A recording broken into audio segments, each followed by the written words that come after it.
Welcome, everyone. We are here at the studio today, and we're going to have a great conversation with a couple representatives out of GEE, Global Educational Excellence. Today's topic is all about transforming education, the intersection of AI and GEE's online learning initiatives. The guests that I have with me today, starting off to the right of me, we have Mr. Shawn Robson in the building. Looking forward to hearing what you have to say. Yep. We also have an audience, by the way, that loves to give I claps. just heard it in the background. I love that. Yeah. Fired me up a little bit. For sure. And then next to Mr. Shawn Robson, we have Marwan Issa. So go ahead and give Marwan a round of applause. We're going to let them introduce themselves and tell a little bit about themselves. So we're looking forward to hearing from both of you and kind of having a very important conversation, especially in the year 2025.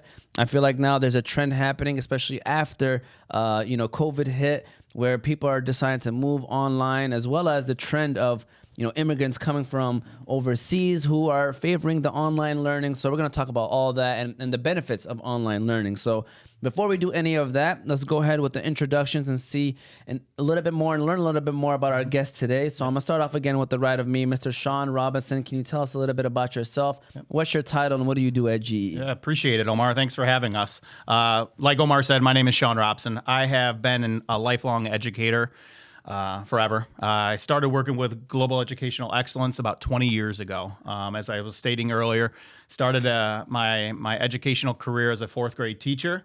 Got my master's degree, got my admin certificate. My principal reached out to me and was like, hey, I need you as an assistant principal or a student service coordinator or whatever. So we plucked me out of that classroom, did that for a couple of years, and then I was able to get my own principalship down the road here in Dearborn Heights, Michigan, at Global Heights Academy. I was there for 10 years, absolutely loved it, and then I was looking for something different. And so that's where Marwan and I connected with the online world at GE Prep.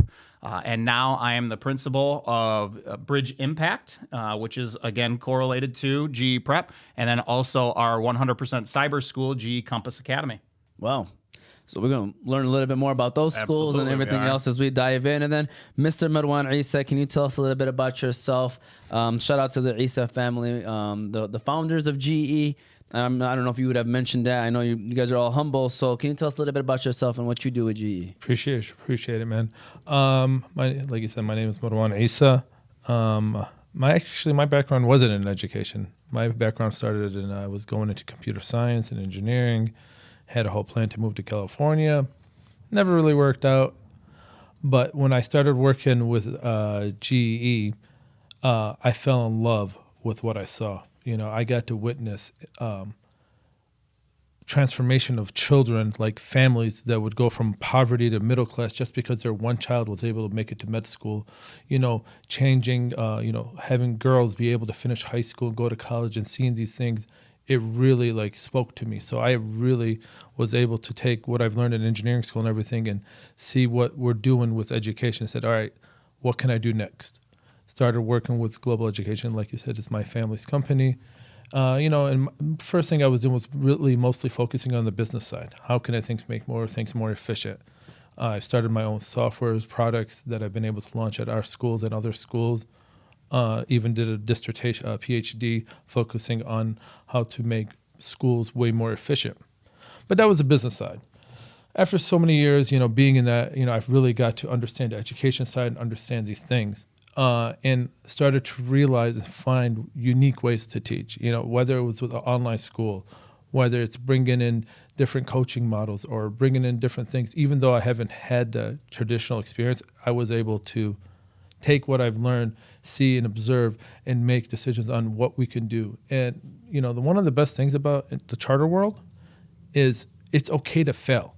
So our goal is to try new things and try things fast and see what we can do to help kids right away. So, this is our mindset. We really are been focusing on we need to change now, not tomorrow.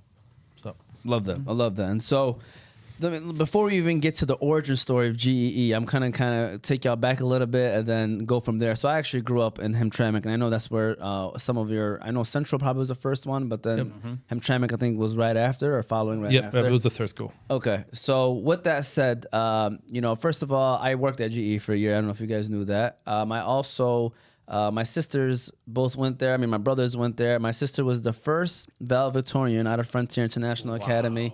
I was like only a class of like 13 or 15 students, but still it counts, right? You know, it goes on the resume. But I mentioned that to say this. While I was going to school, living in Hamtramck, you know, there was only public school options.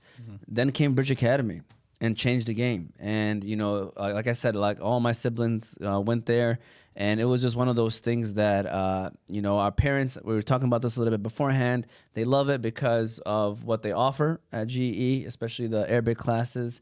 And so it definitely changed the game. You know, it was the first, you guys are considered a public charter. Yep. So it was the first public charter in the area. And, you know, from there on, it was history. So GE, what's the origin story? How did it come about? Tell us a little bit more about the origin story of GE. So it all started back in the 90s when my dad and my uncles, they were trying to figure, they had a bunch of kids. Like we were like 20 kids deep. And they're like, okay, we need to educate these kids. We lived in Ann Arbor. Not a lot of Arabs around us. It was mostly, you know, really good environment, really educated community, but not used to immigrant families.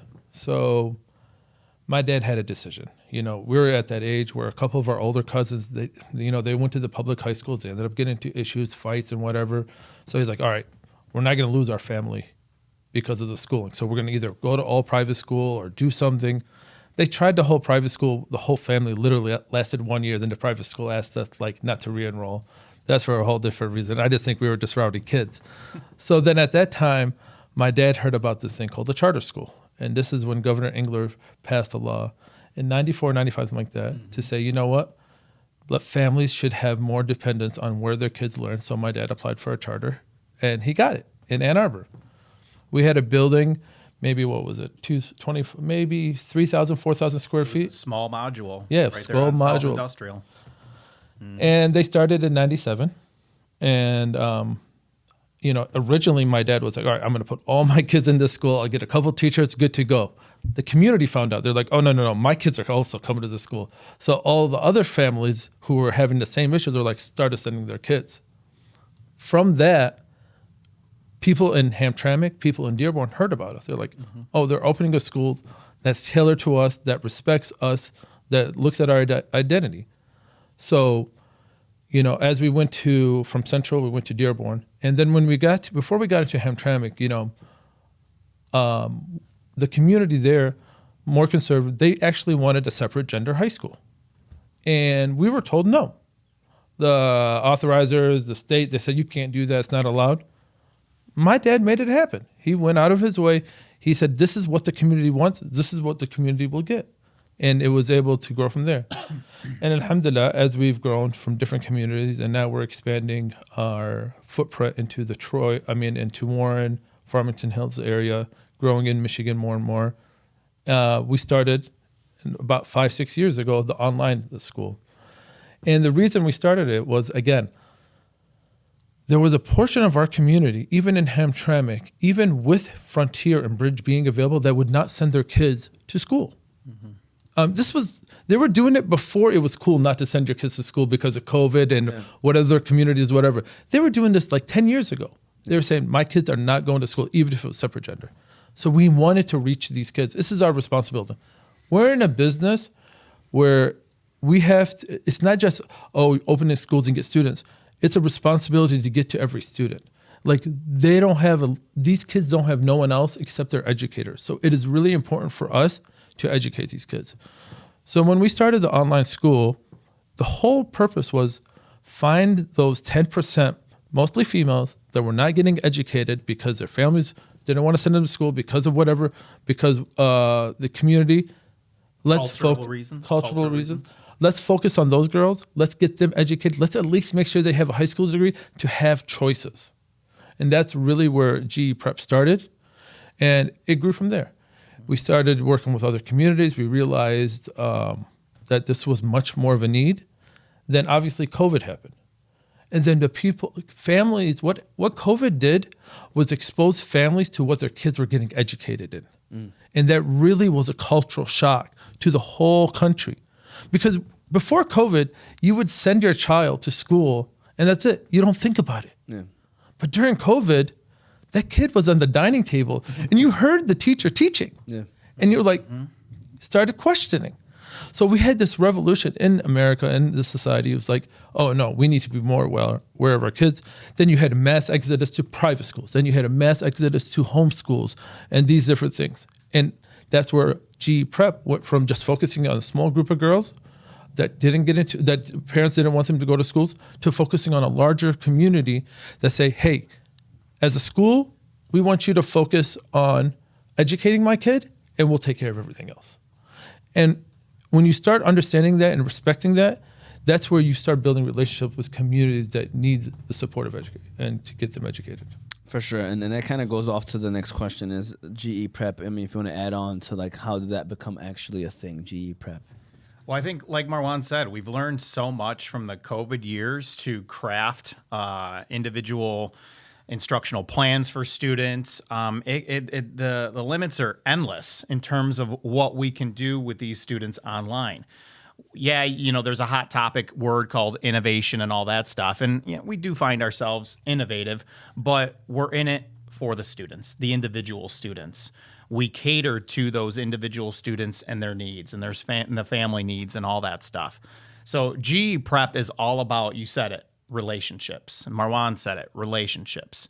A lot of online programs are so large where they're treating their students as a ticket, a number. Exactly. As the principal, I make sure that I reach out and I talk to our families, as I can. Okay, whether it's an email, whether it's a phone call, whether it's a quick little message, that is our goal. We want to know who our kids are, what they're capable of, and then we put them on a pathway for success.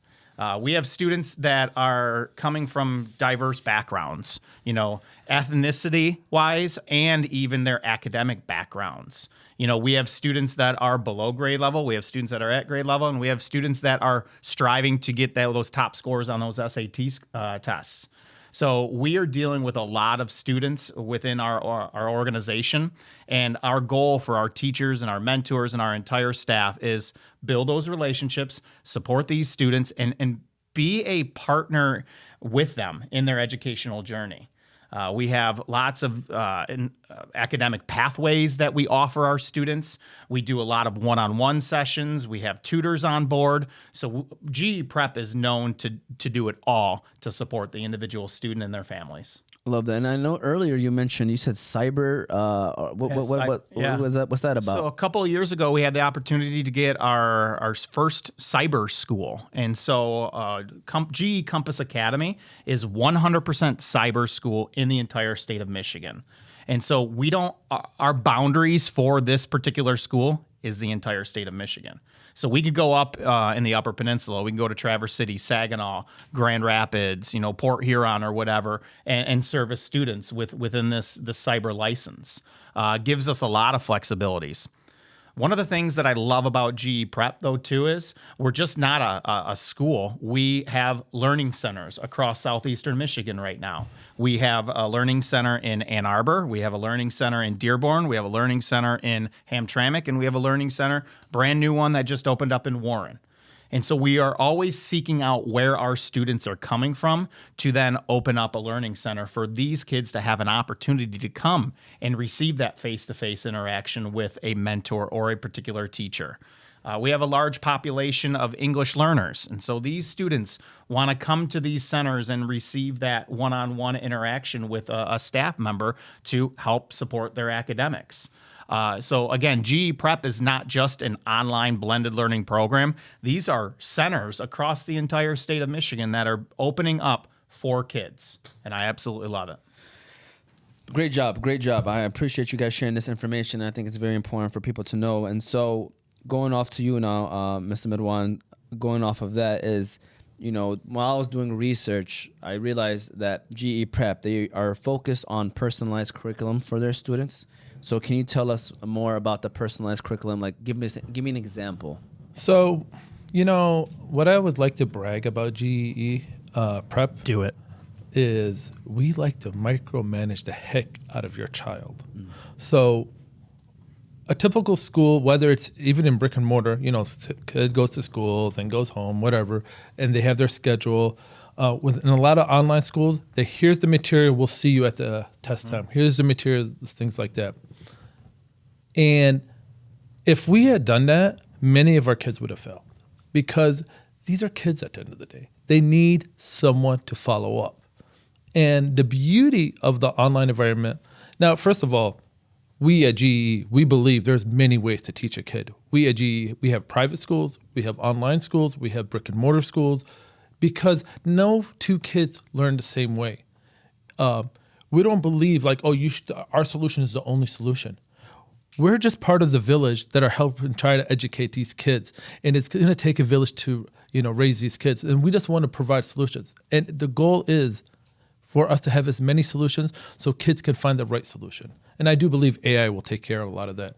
But going back to the individual, because of the online, this is more about GE Prep, because you don't have classmates, you are focusing on where you are focusing on your course. For example, the way we do our high school online is we don't open up 6 classes at a time and go learn your 6 classes and come back at the semester.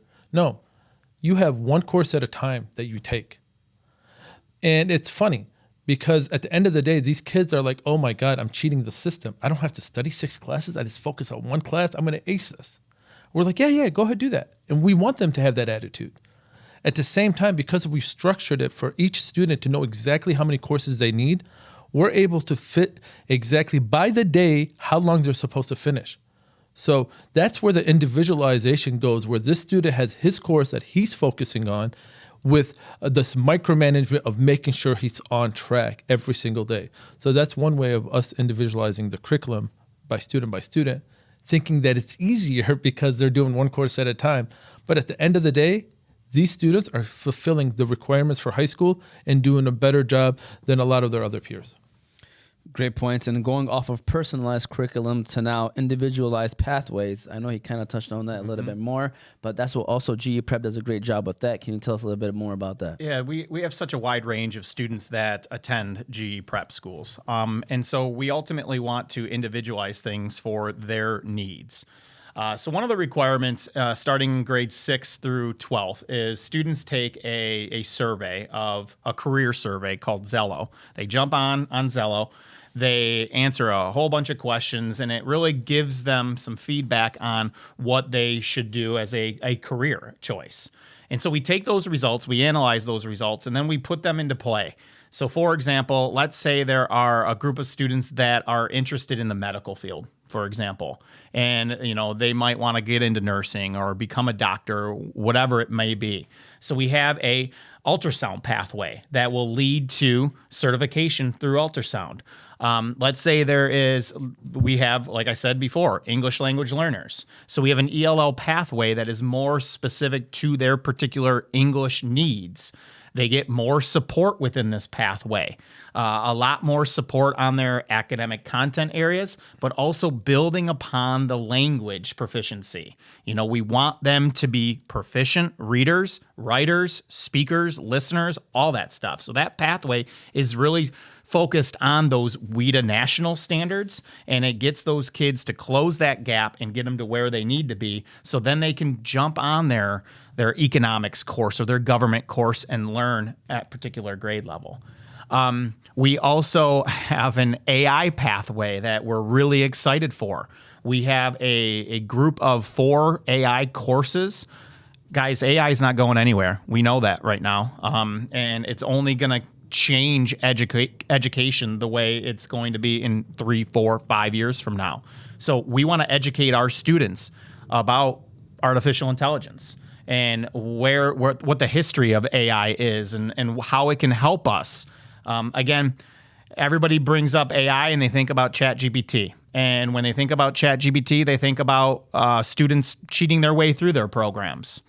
Well, I don't want to think of it that way. I use ChatGPT, and I'd be a hypocrite if I told my students that they couldn't use it.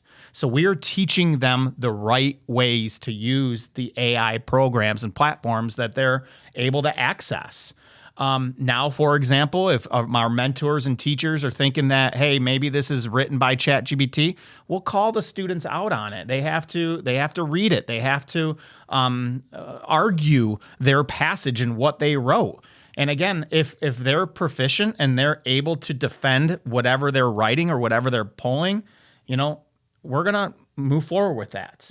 And so, we really are putting together these pathways for students based on what they want and what they need. And it comes from our students. It really does. And that Zell surveys that they're working on. You brought up some great points that I want to talk about. So first and foremost is you mentioning how AI is going to be taking over classrooms more and more as we go on.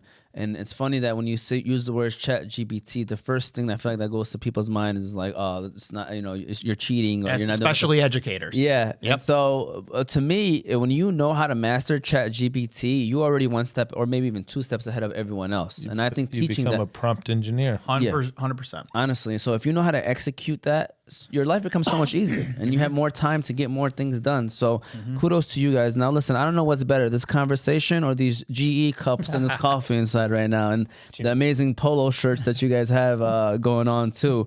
Another big thing with GE prep is diversity. I when you hear online, especially like me being a Yemeni, you think like it's only women that are doing online classes that are at home. Parents cultural wise just prefer their daughters to be at home. Can you talk to us about the diversity with GE prep? Again, funny because as I was saying earlier, that's how it originally started for those those young women who needed to finish high school. It's evolved a lot. I mean, first of all, I think when you look at it. You look at all the different types of students that online or this environment attracts. So you have a lot of families that are in conservative environments that care about religious studies, that care about these things that they need that flexibility of like, let my son go to online school and then I can focus on religious studies. So there was a huge influx of that.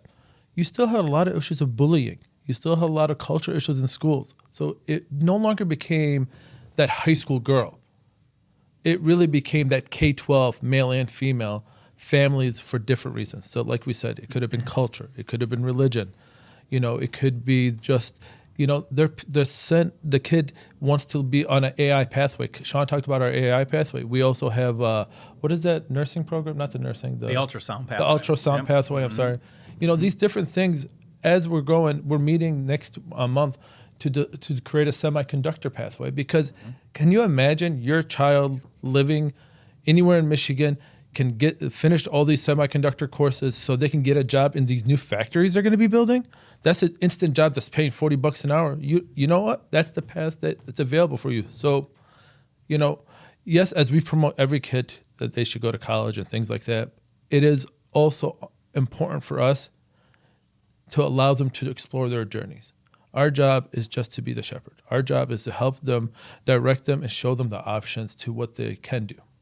I love that. Can I add that real quick? So before I came today, I had a meeting with a junior, a young man, and he is the breadwinner of the family. He is a working junior in high school, and he's making probably the most money his whole family makes. So our program is designed to help that student that is working throughout the day. He then can come home, eat some dinner, and then jump online and work on his courses. We have that flexibility. So we have a whole bunch of students that work during the day and then they do their studies at nighttime. Gosh, I'd be lying to you, or I wouldn't be lying to you if I told you that I at least get 2 or 3 emails every single night between midnight and 3 a.m. of kids working. It's because they're up and they've worked throughout the day and they're doing their courses in the middle of the night, which is fine. That's the flexibility that we offer. But Marwan said too, there's families that are maybe being bullied in your traditional setting. Maybe there are families that want to graduate early. We have that fast track pathway as well for our students that can go at a little faster pace because they want to graduate sooner. There are families that are scared of the traditional model because of all the safety issues that are coming in this country with the school shootings and all that stuff. So we are a program that is designed to meet every single individual family and student's needs. So we are very, very diverse. We got students all over the place in southeastern Michigan, as far west as Lansing and all that. We're looking to evolve and grow and grow this model and this vision that we have for students and their learning. I love that. I love that. And you guys are doing a great job of that too. And I know you kind of talked about AI earlier. Oh yeah. So what role does AI play in assessing student performance and giving or providing feedback? So, Marwan, let me talk about AI a little bit. First of all, I think everyone, AI, there's two things with AI. There's using it to build your school, and there's using it to help your students. So I like to break it up in two ways. First of all, I want to be very clear. No school will be successful without great teachers. 100%. But we right now are overburdening our teachers to a point where say screw it. We expect them to be the teacher, the social worker, the security guard, and then lastly, now because we all care about data, we want them to be a data analysis. I spent 4 years in computer science school, barely passing, to understand how to analyze data, and I still don't get it. Yet they want every teacher to do it in their prep hour, to analyze all the students. And that's when you realize that we have burdened our teachers to the point where no one wants to be a teacher. So I'm like, okay, AI is here. It's not replacing your teacher. There's not going to be a robot in your classroom, at least in the next 20 years, that's teaching your kids. 5 years. 5 years? We'll see. What we needed to do is find tools and find ways to make the teacher's job easier. And we started focusing on, you know what? The teacher's job is to do what? One thing. What is the teacher's job to do? Teach. Thank you. Nothing else. So start throwing everything out. We got to the data analysis. We have all this data team meetings. We have reports. We have all this stuff. You want them to read all that, and then there's this huge book. Find which intervention is going to work for every kid. And if you're a middle school teacher, how many students do you see? 120, 150? Yep. Mm-hmm. So you got to do that for 150 kids. Unrealistic expectations that we put on our own staff and then tell them that they're the reasons they failed. Unacceptable in my world. I've always had this view. I just didn't have a solution. Then comes AI. AI has been able to help us analyze our data, make decisions, figure out what the students need instantly. So now that teacher doesn't have to spend all that time analyzing data to figure out what something may work. And it'll probably take her 2 weeks to figure out. By the time she gets to that answer, it's too late. And again, it's not her fault. So we're able to use AI to take data analysis of all the student, NWA data, whatever you want, to figure out what are the interventions that work. So that's one way of using it. The other cool ways of using it is helping us build what our future curriculum is going to look like. There's going to be a word that's going to be used in education. It's going to be called dynamic curriculum. It's not being used right now, but on Oz Media, we're using it here. Breaking news. Can we get the breaking news air horn for you guys? There you go. All education will be individualized and it will be dynamic curriculum. And what I mean by dynamic curriculum is we know what we want to teach a kid. We know where we want them to end, but we need to work backwards. So we'll have AI will be able to analyze the student where he is and tell us exactly what they need to learn. Not some book written out of the East Coast or the West Coast, in their ivory towers telling me how to teach these kids that they've never seen. AI will be able to tell me exactly what to teach this kid. So that's where the dynamic curriculum comes in from. So that's the other thing. And lastly, with AI is where the future is still murky, but if you're going to ask me where it goes, is student assistants or student bots, a tutor bot. I don't know what word we're going to come up with, but I know right now in the media they're talking about these companion bots as being a threat to society and everything. But imagine as a kindergartner, you're assigned a tutor bot that learns you, that helps you study. Imagine what it can do in 10 years when you're ready to go to college and you say you want to be a med student and this bot is able to help you learn and help you understand that knowledge. It's the future calculator in a way. but that's where it's going to go. So investing in bots, investing in kids, giving each kid a bot, a tutor bot, how that looks, to teach them ESL, to teach them math, everything. It's still a working theory, but that's where the future of the AI bots with students, I believe, should head. You seem very excited about the dynamics and the future of AI in schools. I mean, is that something that, I mean, obviously you're happy about? I mean, again, I said when I finished undergrad, I wanted to go to the West Coast and be a developer. And my dad's like, no, I paid for your school. You owe me time. So and we're like, all right, put me in, coach. Yeah. So, I started working. And the first job he gave me was like, go pick up invoices from all the schools, make sure they're all signed and deliver. I'm like, I just finished from University of Michigan computer science degree and you're making me pick up invoices? Yeah. It didn't make sense. But, Father is right. You follow his steps and you do what's right. There was a vision. There was a vision. Because of that, that's when I came up with my first software. I designed Easy Paper Trail to take this job on because I was trying to get myself out of a job. So the whole idea was like, okay, my dad wants me to do this. Let me build this software. I'll give it to the schools and I'm good. I can go. But enough time was there. That's when I fell in love with seeing what we did with these kids and making these changes in Hamtramck and Dearborn and Ann Arbor. You knew it was good. It was a good feeling. And that's what brought me into education. So I've been able to use my passion of what I saw my dad start and how he's been able to help these communities to my understanding of trying to strategize on what works the best. It's a great feeling. Shawn, I want to make sure we cross all the T's and dot all the I's with AI and with GE Prep. Is there any other thing that you want to mention when it comes down to ways that AI is currently being integrated with GE Prep? Maybe even talk about how it helps identify and address maybe the learning gaps in real time. Anything you'd like to mention? What else about AI? Yeah, you hit it right there with the learning gaps. Because of COVID, there is learning gaps. All right, we don't want to make COVID as an excuse, but it is what it is. Our state is still struggling in mathematics and reading in terms of average scores across the entire nation, and we see it within our program as well. Believe it or not, mathematics is lower than reading right now, and we have a large population of ELL students too. And you would think that ELLs would struggle with reading over math, but I really truly believe that those 2 COVID years really messed us up in terms of students learning the foundations of mathematics and being able to play with math in their hands with, math manipulatives and all that stuff. So AI is really supporting our MTSS process, our multi-tiered system of supports. So for example, a little backtracking going on here. Students are in our program are assessed using the NWA MAP assessment. We test in the fall, we do another test in the winter, and then we do our Super Bowl of tests in the springtime because we want to measure the students' growth from fall to spring. But we get that data from that.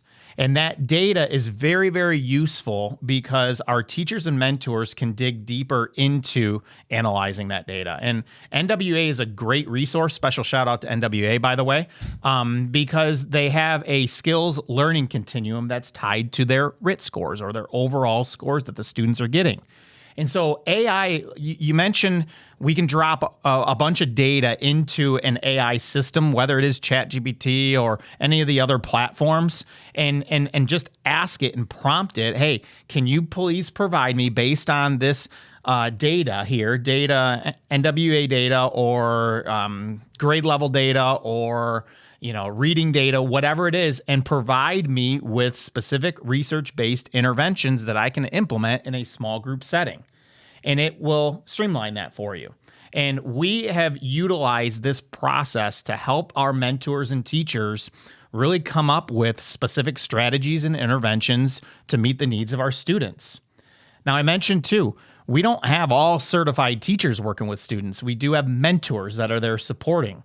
These mentors have not gone through a teaching certification program. And so we wanted to think smarter about how we can provide professional development and training to not only teachers, but also these mentors. And so one of the reasons why we wanted to streamline this and utilize AI to help us is because it's faster, Okay, they can prompt it based on what these scores are and have it come up with a particular reading intervention or reading strategy that they can use within Instantly. 2 minutes.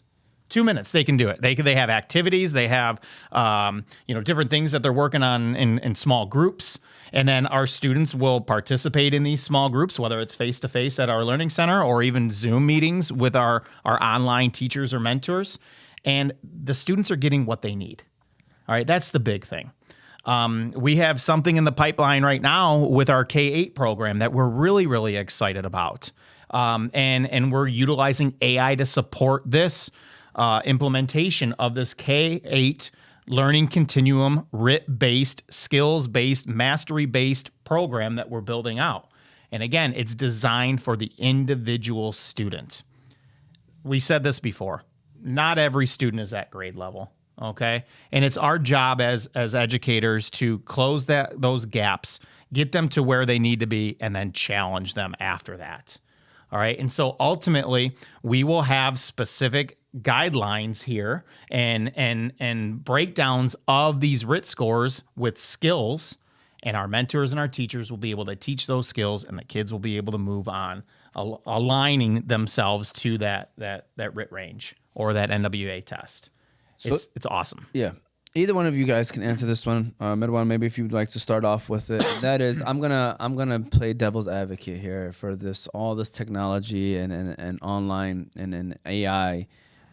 One is, how do you plan on overseeing that the students are actually doing what they're supposed to be doing, rather than having, these tutor bots or whatever you want to call them doing the work? And then, do you feel that they're going to become too dependent on AI and not do or not learn as much as they probably would have when they were old school, through the book way?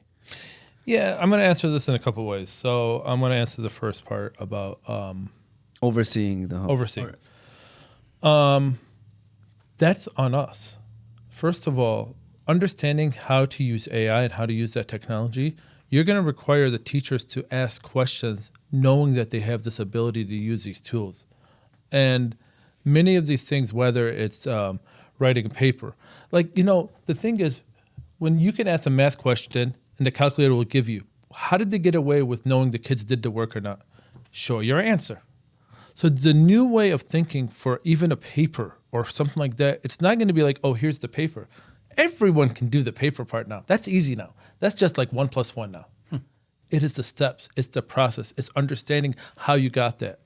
If I can get these kids to understand the mindset, where they're trying to go to solve a problem, to do everything, and they're able to do it much quicker because of that tool, that's great. And the second part is the independence. I mean, that's the same question they've been asking since the beginning of human time. When we first added the car, oh, we're going to be dependent on the car. When we first added electricity, oh, we're going to be dependent on electricity. When the computer was going to destroy everything, then even a calculator. Calculators. So that whole argument to me is flawed in the sense that we believe that we have to live like our ancestors and we have to continue a certain path. But why can't my kid or my grandkids in 30, 40, 50 years from now, when they're at an age where it took me to get to 18, it took them to get to 10. They just have an 8-year advantage. So if I'm able to use these tools to take humankind to the next level, that's what we need to do. So we shouldn't see it as a disadvantage because we're handicapping ourselves.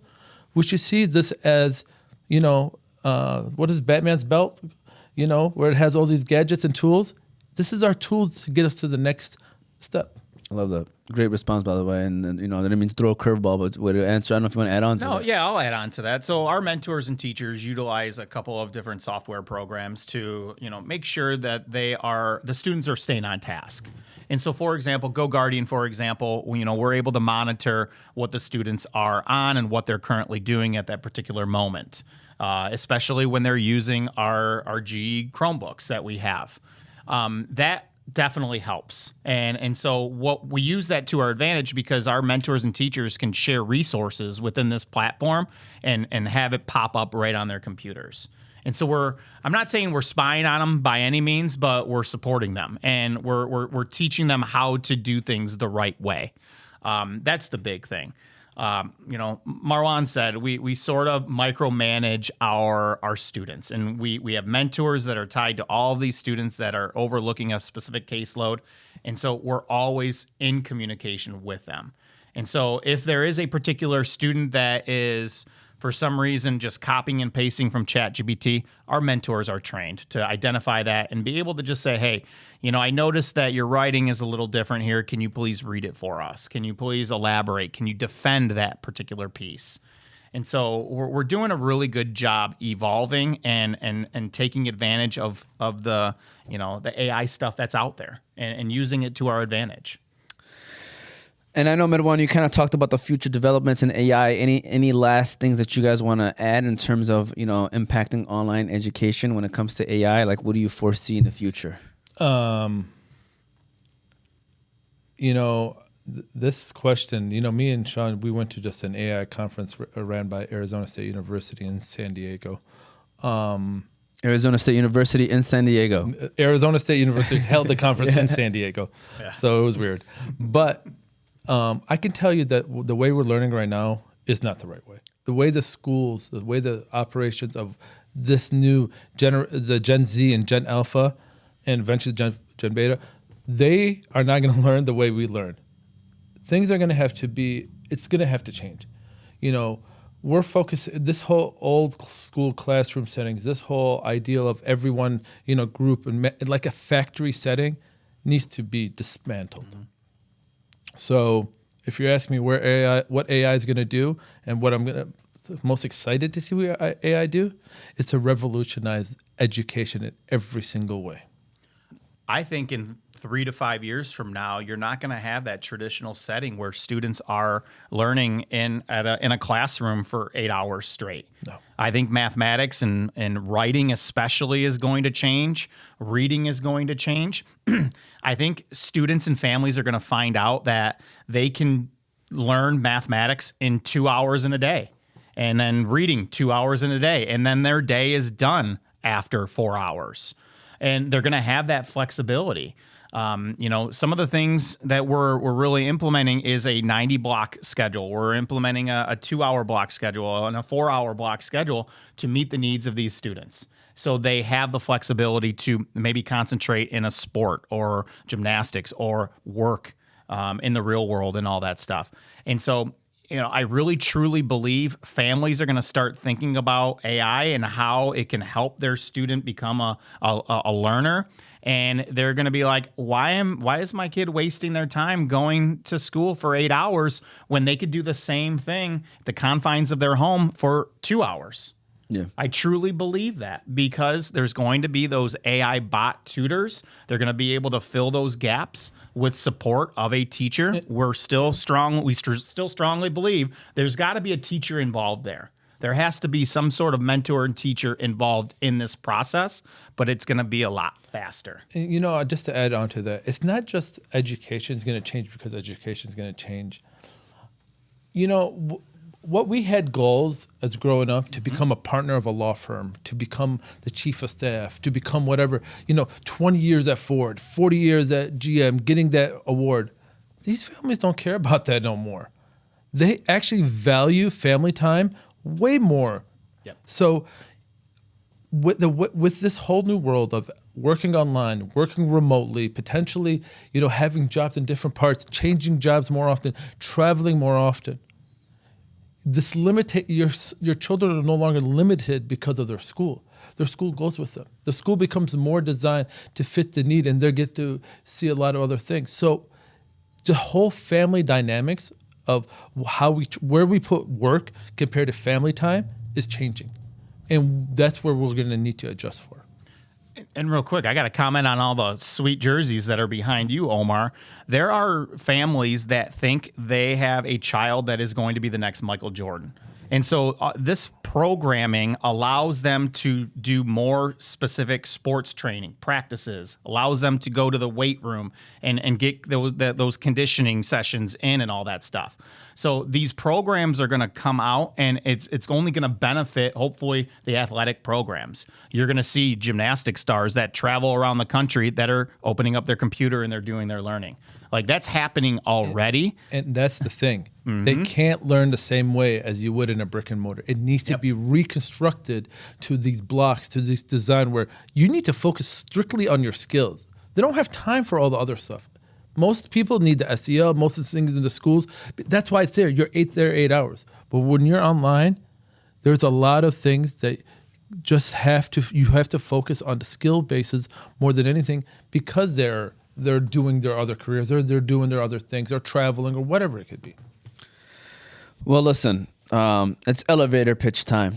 Yeah. Okay, it's that time where, you know, first of all, you guys did an amazing job with the overall breakdown, and I'm sure there's more to even be discussed, but, you know, we can get into those maybe some other time. So why should parents choose GEE Prep as the online school for choice for their kids? Let you start, Shawn, and then Marwan, you can go right after. So why should parents choose GEE Prep? You know, I could tell you it's all about flexibility and all that stuff, but GE Prep is different. GE Prep focuses on the relationship side of things. I really truly believe that.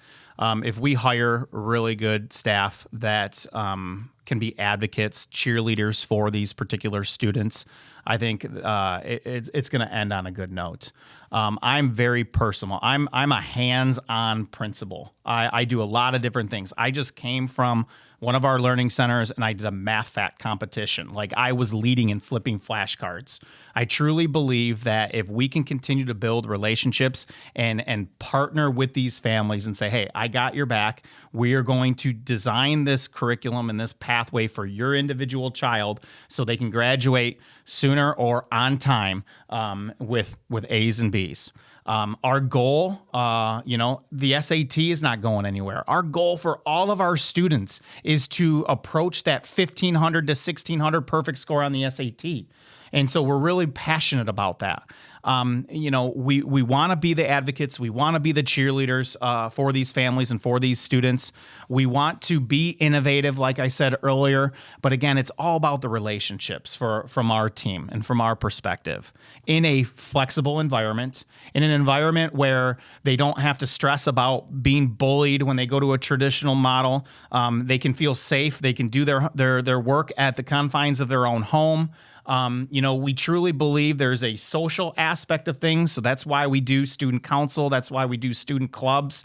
That's why we do these math fact competitions and spelling bees and all that stuff. We are the best of both worlds. The traditional model, the blended model, the hybrid model, the online model. It is all mixed together in a great educational process and journey for these families. So Go ahead and give that a round of applause. What an answer. There's nothing left for me to say there, buddy. you got to add something. Oh boy, what am I going to add? Listen, No pressure. No pressure. Why GE Prep? Listen, at the end of the day, GE Prep is the people at GE Prep. And the relationships and that, but what's the most important thing is I see people that care. And they're doing this because they understand that if we can help change the next generation of these kids, that this whole community thrives up. So our ability to work with GE Prep, our ability to just focus on these kids and give them the opportunity to get their skills up, to make sure they have a chance in whatever circumstances they're coming from. And there's so many stories. Like, Shawn is talking about all the great things that we see at GE Prep, but we see a lot of families that struggle. We see a lot of parents that struggle, children that struggle. And really, as he talked about relationships, as he says these type of things, yes, we care about the academic. Yes, we want you to go to the best schools. But we also want you to be able to survive today. We want you to understand that there's a hand. So when you're looking for that hand to grab, that's what GE Prep is all about. We really want you to understand that there's a hand for you and that we'll figure this out together. There's no one person who's going to have the same journey. But if you're willing to listen and willing to talk, we're willing to listen and willing to help you to get you to on the right track and hopefully to find you the right journey. And to add on that, that's a great analogy with that hand and our wonderful logo here. But I am living proof of the family type environment that GEE has established within their organization. I started back in 2005, and I'm still with the same organization. The Issa family is like a second family to me. They really are. They take care of their staff. And special shout out this week, especially to all of our teachers. Happy National Teacher Appreciation Week to all the educators out there. Your work does not go unnoticed, but GE is a wonderful family type environment. And it's not, it's something special. It's not where all the decisions are made at the main office and then filtered down. No, it is a collective effort amongst all 13 or 14 schools that we have, now. 15 campuses across southeastern Michigan. There's a couple of schools overseas as well. It is a collective effort for these students. And we truly believe there's a passion for education, and we want to instill that within our families because that's where success comes from. Ultimately, when you graduate high school and you can choose to go to college or get into the trade schools or start a family, we just want to make sure that you're ready for whatever decision you make after high school. And with GE Prep, you have an admin team. Obviously Shawn's leading the principal. Then you have your operator named Amal Issa, and then your team Besma, Ali, Ala. Who else we got? Kanan. Yeah. Counselors, absolutely. They're amazing. I could tell you, like Amal, she's dealing with issues, whether it's in terms of Go Guardian or if there's something that flagged the student at 10 o'clock at night, reaching out to parents and all these things. I'm like, that is effort, that is caring, and I could say that about all of our staff. Like, it's not a 9-to-5 job. Shawn has told me times where like his wife would get mad because he's working 6 o'clock at night, 7 o'clock at night because they care about these kids, and I don't see that in a lot of different groups, and I think we're privileged and quite honestly lucky to have these group of people working for GE. Love that. They'll start at the top, right? At the end of the day, and it trickles down all the way to the bottom. So you mentioned all this. What we have not mentioned is how to sign up. Can you tell us how can someone sign up to GE Prep? What can they do? And any way if they can, be a part of it. 100%. We're enrolling for the 25-26 school year. Obviously, you can go to visit our website, GE Academy or geprep.com. There's an admissions tab on there. You can visit one of our learning centers to come in and enroll there as well. We're looking to grow. We're looking to provide you, the families across, southeastern Michigan and the entire state of Michigan with a learning center that you can send your child to. So visit our website. You can Google GE Preparatory or Google GE Compass Academy, and it'll get you to where you need. Admissions tab, start your enrollment today. Yeah, and listen, not just that, GE Prep, we do a lot of activities for the communities. We're having a color run coming up. It's not just for our students. We want the whole community to be involved. So follow up with us. Follow us on social media. Yep. See what we're doing. Even if you have kids or you don't have kids, or even if you're happy with your school, just to see other things. So, whether it's following us on social media just to learn more, or coming in and just, coming in. If you have questions, come talk to us. Yep. We want to hear. We know we don't have all the answers, but we can promise you one thing is that we're willing to listen and figure out the answers for these kids. Love that. For sure. I love that. Final words, final comments. Marwan and Issa, we'll let you close us off. Both of you guys. Shawn Robson, you'll be right after. Just final words, final comments. Thank you. This has been really, really cool. Thanks to Oz Media and to you for all of this. And, I just want to give one more shout out to Amal and her team for everything, and look forward to seeing what the future has to bring for us. Love that, Shawn. Yeah, listen, if you want that flexible learning environment that cares and continued building relationships with not only the staff and the families, GE Prep is your go-to. GE Prep is that umbrella company, and we service, Bridge Impact and GE Compass Academy. Enroll today. Looking forward to it.